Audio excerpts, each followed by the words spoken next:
rewind the tape a little bit and go back to first time that you pressed publish or launch on your site. And we chatted a little bit. I know you've been listening to the Food Blogger Pro podcast for a while, but what was that like for you when you actually launched your blog, and what were you thinking about it when you're getting into it?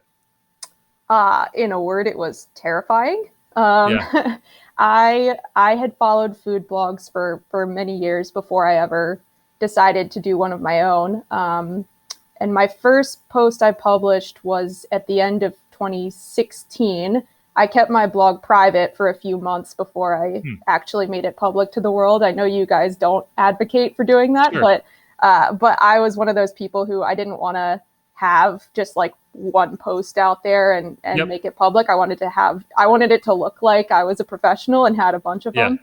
So I probably had, 7 or 8 posts live before I ever actually made it public. But it was terrifying.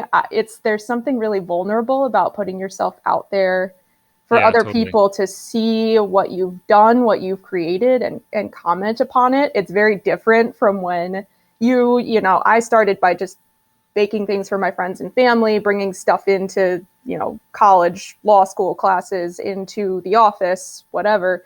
And people are always really nice when it's someone they know that made it.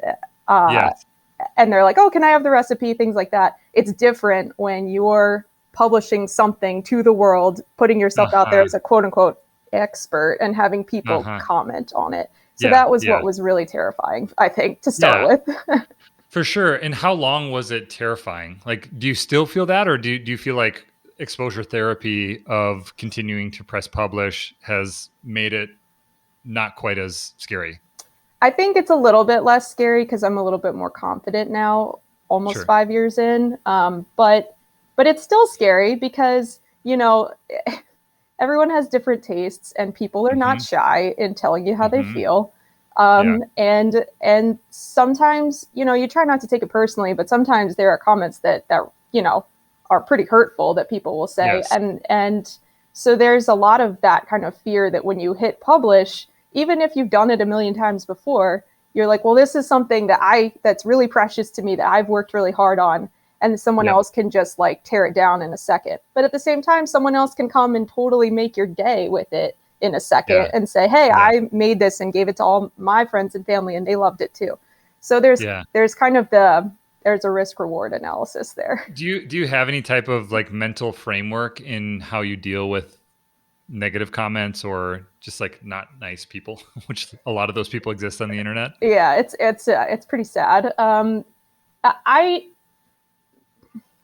It's you have to just try to think of yourself as any other online publisher, online place that people would go and comment, and not take it as you are your blog. I know you've discussed that with a number of people on the podcast before, of separating like a personal brand from you, which is hard to do because it is me.